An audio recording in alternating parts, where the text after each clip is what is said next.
इसको पहला 162 फॉर 8 हो गए हैदराबाद होते होते लमलेट।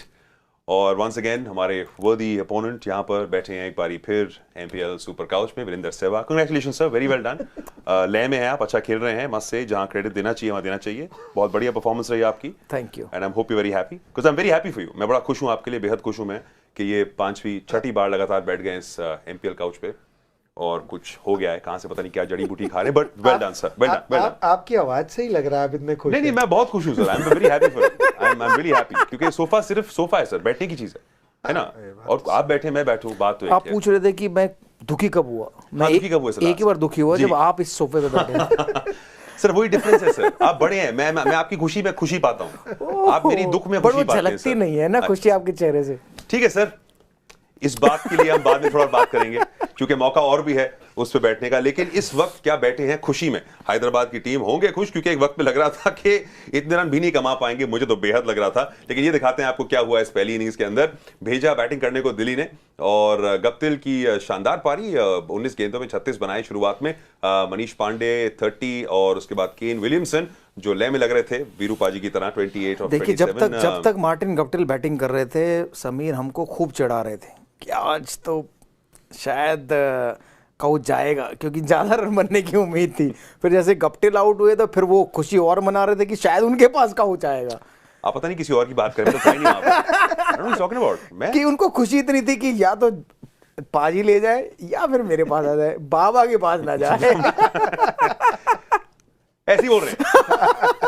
वीरू पाजी को मजाक करने की आदत है, इनका सेंस ऑफ ह्यूमर थोड़ा अजीब सा है, किसी को समझ नहीं आता है। लेकिन आपको बता दें कि हम इस वक्त समझना चाहते हैं कि लुढ़कते टहलते पहुंचे हैं इस प्लेऑफ के अंदर, और क्या इनको अब यहां पर इनको लगेगा कि भाई खुश रहेंगे कि शुरुआत के बाद 162 तो पाए इन्होंने।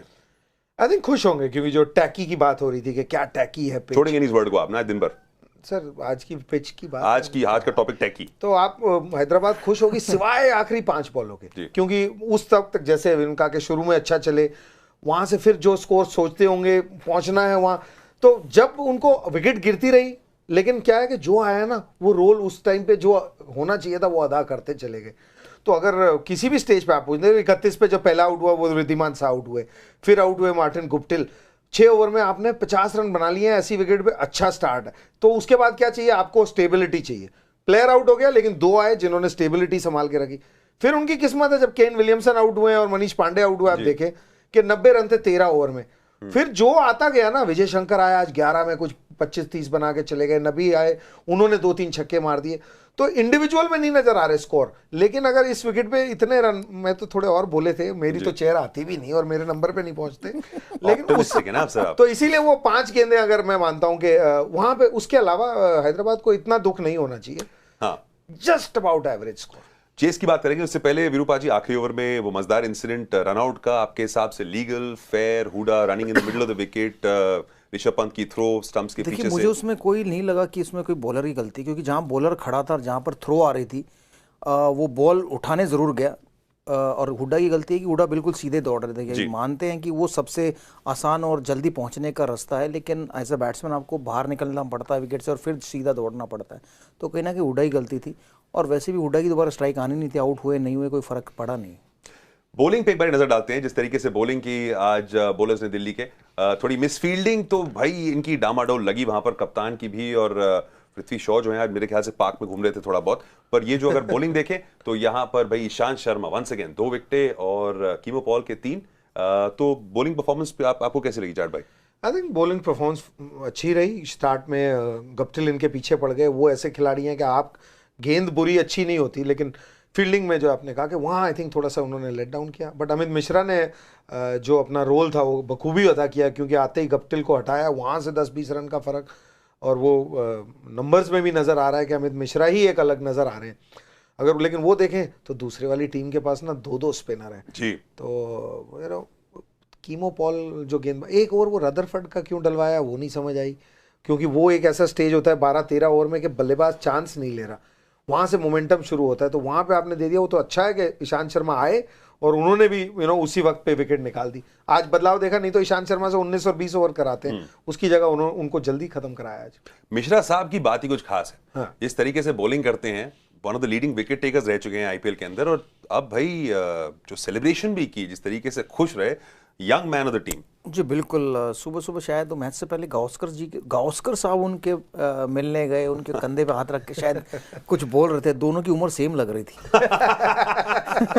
चेहरे से। सर बड़े फिट लग रहे हैं। हाँ सर बड़े फिट हो गए। कहाँ से निकालते हो आप विरूपा जी अपने जो वन लाइनर्स हैं यार? ये देखिए कोई बटन है आपका जो बजता है? लेकिन मिश्रा एक ऐसे गेंदबाज हैं, अगर बल्लेबाज उन्हें नहीं मारता है ना तो वो सर पे चढ़ के बैठते हैं। अगर उनको ये लगता है कि ये बल्लेबाज मार सकता है तो फिर बल्लेबाज उनके सर पे बैठता है, क्योंकि वो बल्लेबाज के हिसाब से गेंदबाजी करते हैं। जो छक्के चौके मारने वाला बल्लेबाज होता है उसके लिए गेंदबाजी अलग, और जो नहीं मारने वाला होता है उसके लिए गेंदबाजी अलग। तो वो डर उनके मन में है। तो जब भी मैं उनके साथ बातें करता तो यही उनको समझाता था कि चाहे वीरेंद्र सहवाग हो चाहे सचिन तेंदुलकर हो, अच्छी गेंद तो अच्छी गेंद है दोनों के लिए, बट वो तुम्हें डालनी पड़ेगी। बट तुम डरते हो तो इसलिए वो गेंद डलती नहीं वहाँ पर। लेकिन कमाल के गेंदबाज हैं, 2-3 बार हैट्रिक ले चुके हैं इस टूर्नामेंट में। तो जब वो खुल के गेंदबाजी करते हैं, जैसे आज की 4 ओवर में उन्होंने 16 ही रन दिए जी, तो बेहतर गेंदबाज निखर के आते हैं। तो ये उनको खुद पे भरोसा जताना पड़ेगा। जब वो कभी हरियाणा के लिए कप्तानी करते हैं ना, बॉलिंग ही नहीं करते। अच्छा, खुद को इतना अंडर एस्टिमेट करते हैं कि दूसरों को गेंदबाजी कराते रहते हैं। खुद या तो वो डरते हैं नहीं करें कि मुझे मार पड़ेगी, या खुद को अंडर एस्टिमेट करते हैं। तो शायद वो ना करें, इसलिए जब दूसरा कोई कप्तान बनता है तो उन्हें बेहतर इस्तेमाल कर लेता है। पर इस टूर्नामेंट में इनकी कमाल की परफॉर्मेंस, जैसे आपने कहा, पर जाट भाई हर एक साल आना, साल ब साल विकेटें लेना, अपनी टीम के लिए खेलना, तो ये काबिले तारीफ। कैसे एक लॉन्जेविटी अपनी बना के रखते हैं? देखिए कितने साल के हो गए मिशी, अब कितने का ऑन पेपर तो 34 के हैं। कहते हैं ऑन पेपर 34 के हैं, तो 10 साल 12 साल हो गए आईपीएल को, तो 20 से लेके 34। आई थिंक एक खिलाड़ी के लिए, मैं उधर भी इंग्लिश में उस दिन बोल रहा था, पूछ रहे थे कि मोटिवेशन कैसे करते हैं टीम को। ये की बात है, देखिए मोटिवेट करने की जरूरत नहीं पड़ती, क्योंकि ये जो खिलाड़ी हैं 20 साल 25 साल में जब हम देखते हैं, आप टीवी पे देखते हैं, उससे पहले ही 8-10 साल लगा के आए हैं। तो ये तो इनका शौक है, यही चीज वो करना चाहते हैं। तो ये तो बल्कि खींचने की बात होती है कि इतनी लॉन्जेविटी खींच ली है, कैसे खींचते चले गए। हम देख रहे हैं जैसे लसित मलिंगा को देखा आपने कि वो पहले सिर्फ आउट स्विंग करते थे, फिर थोड़ी सी स्पीड कम हुई, फिर कुछ स्लोअर वन पे आए, यॉर्कर पे आए, इस बार फिर चेंज करके आए। तो ये अपनी गेंदबाजी में तो बदलाव करते ही रहे। साथ में आई थिंक फिटनेस पे जो आप कह रहे हैं ना, आज जो सुबह वो कूदते हुए देखे, वही अलग है। बाकी मैंने इनको 12 साल पहले जैसे थे वैसे ही देखा है। मैं थोड़ा डिसअपॉइंटेड इनसे ये होऊंगा कि इनकी बल्लेबाजी भी बहुत अच्छी है, क्योंकि इनके साथ जैसे हरियाणा से मौका मिला हमको भी उधर देखने का, इनकी बल्लेबाजी में भी दम है। इन्होंने 100 बनाया हुआ। इस 12 साल में इनकी बल्लेबाजी या तो किसी ने इस्तेमाल नहीं की, या इनका खुद ही मन नहीं है, या क्या वजह है, क्योंकि इनमें बैटिंग में भी टाइमिंग थी, ऐसी कोई बात नहीं। एक बार एक घटना घटी थी ओवल के मैदान पर, हाईएस्ट स्कोर अमित मिश्रा का था, कितना 84 टेस्ट मैच में।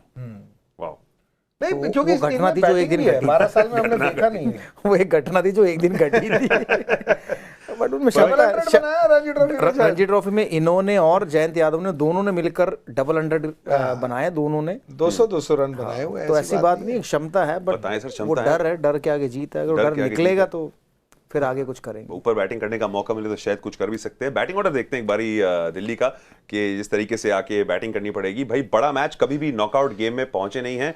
बॉलर्स ने, आप कह सकते हैं, थोड़ा बहुत अपना काम कर दिया है। अब वक्त है बल्लेबाज को अपना जोश दिखाने का। कल अगर लोकल बॉयज कर सकते थे ईशान किशन, तो अब यहाँ पर जो इंडियन बॉयज हैं वो कर पाएंगे आपके हिसाब से? जब करना चाहिए, क्योंकि ये ऐसा स्कोर है 160। अगर आपने धीमी शुरुआत भी की तो भी आप बाद में पकड़ सकते हैं, क्योंकि ये ग्राउंड इतना बड़ा नहीं है कि इसमें चौके छक्के लगाना मुश्किल हो।